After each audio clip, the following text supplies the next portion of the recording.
ಬಿಡದಿ ಟೌನ್ಶಿಪ್ಗೆ ಸಂಬಂಧಪಟ್ಟಂತೆ ಆಗಸ್ಟ್ 9ರಿಂದ 11ರವರೆಗೆ ಜೆಡಿಎಸ್ನಿಂದ ಬಿಡದಿ ಪಾದಯಾತ್ರೆ ನಡೆಯುತ್ತೆ. ಈ ಬಗ್ಗೆ ಅಧಿಕೃತವಾಗಿ ಜೆಡಿಎಸ್ ಮಾಹಿತಿಯನ್ನು ಹಂಚಿಕೊಂಡಿದೆ. ಆಗಸ್ಟ್ 14ಕ್ಕೆ ಫ್ರೀಡಂ ಪಾರ್ಕ್ನಿಂದ ವಿಧಾನಸೌಧ ಚಲೋ ಅನ್ನುವಂತಹ ಪ್ರತಿಭಟನೆಯನ್ನು ಕೂಡ ಜೆಡಿಎಸ್ ಮಾಡಲಿದೆ. ಬಿಡದಿ ಪಾದಯಾತ್ರೆಗೆ ಡೇಟನ್ನು ಅನೌನ್ಸ್ ಮಾಡಲಾಗಿದೆ.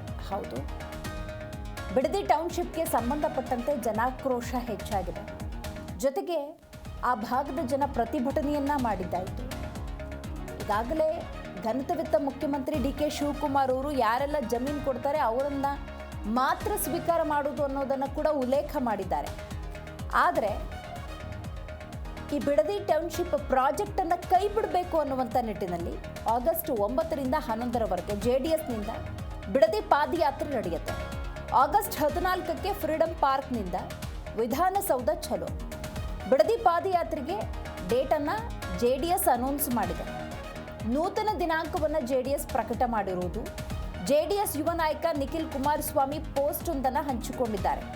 ಈ ಹೋರಾಟದಲ್ಲಿ ಪ್ರತಿಯೊಬ್ಬರೂ ಕೂಡ ಕೈ ಜೋಡಿಸಿ ಅಂತ ಮನವಿಯನ್ನು ಮಾಡಿಕೊಂಡಿದ್ದಾರೆ ನಿಖಿಲ್ ಕುಮಾರಸ್ವಾಮಿ. ಹೌದು, ರೈತರ ಭೂಮಿ ರೈತರಿಗೆ ಉಳಿಬೇಕು, ಬಿಡದಿ ಟೌನ್ಶಿಪ್ಪನ್ನು ಕೈ ಬಿಡಬೇಕು, ಈ ನಿಟ್ಟಿನಲ್ಲಿ ಮಾಡ್ತಾ ಇರುವಂತಹ ಹೋರಾಟ.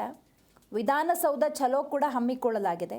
ಜೊತೆಗೆ ಪಾದಯಾತ್ರೆಯನ್ನು ಹಮ್ಮಿಕೊಂಡಿರೋದ್ರಿಂದಾಗಿ ಬಹಳ ಮುಖ್ಯವಾಗಿ ನಿಖಿಲ್ ಕುಮಾರಸ್ವಾಮಿ ಅವರು ಡೇಟನ್ನು ಕೂಡ ಅನೌನ್ಸ್ ಮಾಡಿದ್ದಾರೆ.